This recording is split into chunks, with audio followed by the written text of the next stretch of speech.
क्या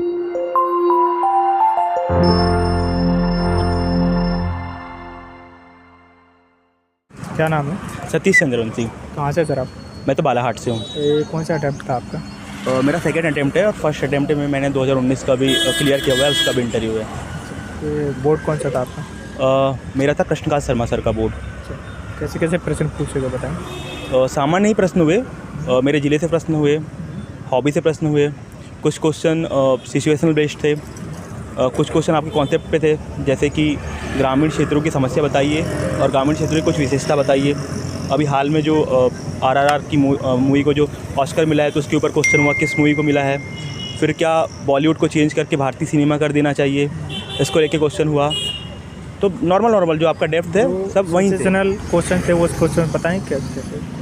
situational question नक्सलवाद के ऊपर था कि बताइए आपको उस क्षेत्र का SDM बना दिया जाता है तो फिर आप क्या करेंगे। तो नॉर्मल था, वो तो मैंने प्रिपेयर किया हुआ था, तो संतोष दिखे उससे। इसके अलावा लाडली बहना योजना के बारे में पूछा, लाडली लक्ष्मी योजना के बारे में पूछा, युवा नीति पूछी उन्होंने मुझसे, जो नॉर्मल सबसे पूछा जा रहा है युवा नीति, क्योंकि युवा पे काफ़ी फोकस है उनका।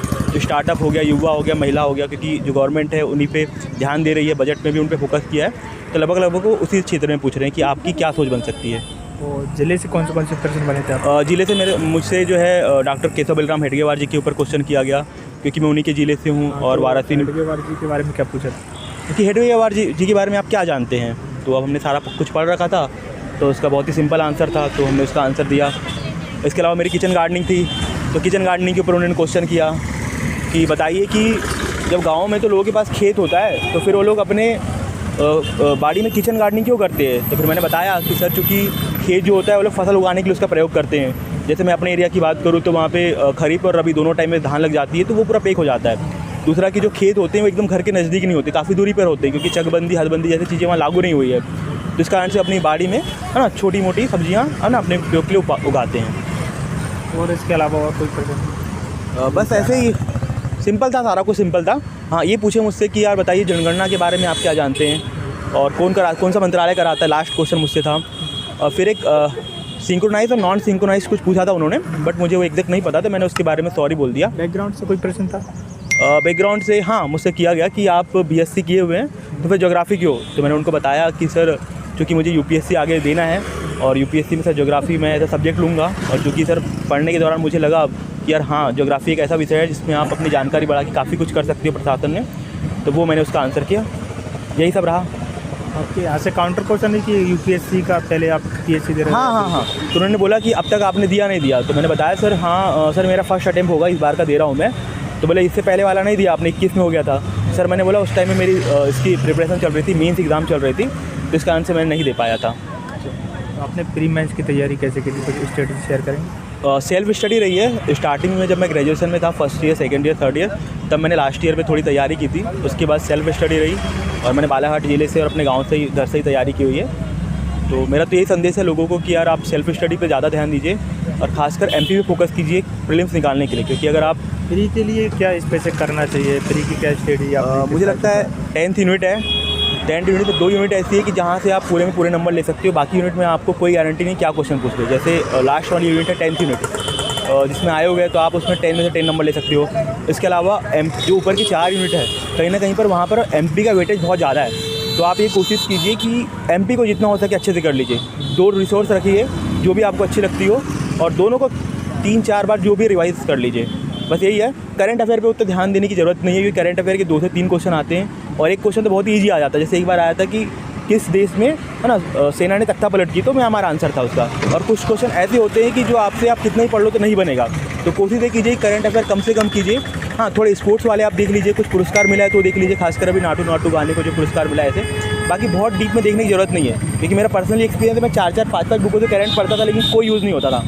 और सबसे लास्ट एंड लिस्ट कि यार आप अपने ऊपर कॉन्फिडेंस रख के जाइए। आपके माइंड में जो पहली बार क्लिक कर गया कि हाँ यार ये मेरे को सही लग रहा है, तो उसी पे स्टिक रहिए। 4-5 बार अगर आप सोचते हो, बहुत ज़्यादा सोचते हो तो गलत हो जाएगा। तो ये सजेशन है। मेंस का क्या एक्सपीरियंस रहा, कैसे तैयारी की थी, कैसे प्रैक्टिस की थी आपने? मेंस तो मैंने सेल्फ स्टडी की है और मैंने नोट्स उतने बनाने में विश्वास नहीं करता। मैंने किताब खरीदी, जैसे पॉलिटिकली मैंने L लक्ष्मीकांत की किताब पढ़ी है, ज्योग्राफी के लिए भी मैंने वर्णमाला की किताब पढ़ी है। तो आप किताब पढ़िए और हो सके तो वहीं पर आप राइट डाउन कर लीजिए या फिर आप हो सके तो कुछ कुछ क्वेश्चनों को लिख लीजिए, जैसे जो लग रहा है कि यार बहुत इंपॉर्टेंट है या फिर हमको एक किताब से नहीं मिल रही है, हमको नेट्स में सर्च करना है, तो आप कर सकते हैं। इसके अलावा मार्केट में बहुत सारी किताबें उपलब्ध है, जैसे आकार या फिर और कुछ है, तो आप उन्हें भी परचेज़ कर सकते हैं। लगभग सभी जो कोचिंग संस्थान है उनकी नोट्स काम आ जाती है, कुछ आपको मिल जाता है टॉपिक। बाकी सेल्फ स्टडी और करंट पे उतना ध्यान मत दीजिए, क्योंकि आप है ना थोड़ा करिए, पेपर पढ़ते रहिए, कुछ डाटा मिल जाता है तो उसी को नोट डाउन कर लीजिए। नहीं तो आप पढ़ रहे हैं कि यार हाँ मुझे ये भी करना है वो भी करना है ताकि मैं यहाँ डाल दूँ वहाँ डाल दूँ, कुछ यूज़ नहीं हो पाता, क्योंकि अब तो आपको कुछ भी नहीं लिखना है, अब तो आपको सिर्फ 5 से 7 लाइन लिखना है, तो आप क्या ही करंट यूज़ करोगे। तो कोशिश कीजिए कि बहुत ज़्यादा करंट पे फोकस ना करते हुए पीएससी की जो डिमांड है उसके अनुसार काम कीजिए। मुझे लगता था कि अगर हम मेहनत करेंगे तो उसका फल ज़रूर मिलेगा, और यही रहा कि फर्स्ट सेकंड दोनों एग्जाम का प्रेशर रहता था और उसे कैसे मेंटेन करते थे आप? हाँ, वो तो मानवीय प्रवृत्ति है ना, थोड़ा तो प्रेशर आ जाता है, बट अल्टीमेटली ये है कि यार आपका फ्रेंड सर्कल अच्छा होना चाहिए, आपका एटमॉस्फेयर अच्छा होना चाहिए, आप अपने फ्रेंड से बात करते रहिए, अपनी मम्मी पापा से बात करते रहिए, और बहुत निगेटिविटी अपने अंदर लाने ना दीजिए। इंटरव्यू में डर था क्या? तब जाने से पहले एजिटेशन था? मैं रात में पता नहीं सो नहीं पाया था, वो हर मेंस एग्ज़ाम और प्रीलिम्स एग्ज़ाम के पहले मेरे साथ ये होता है, मुझे नींद ही नहीं आती, तो थोड़ा नींद नहीं लग रहा था। बाकी डर तो नहीं था, क्योंकि मुझे पता था कि अपन हैंडल कर लेंगे, और जो इंटरव्यू है आपके नॉलेज का परीक्षण ना होते पर्सनालिटी का परीक्षण है, तो बस आपको अपनी बातें अच्छे से रखना है, नहीं बनते सॉरी बोल दीजिए, उससे कोई इशू नहीं है। बट हाँ, भ्रामक बातें मत कीजिए, गलत बातें मत बोलिए, आपको नहीं आता सॉरी बोल दीजिए, और कॉन्सेप्चुअल क्वेश्चन में ये कोशिश कीजिए कि आप आंसर दे पाएँ अच्छे से। बहुत बहुत धन्यवाद। धन्यवाद।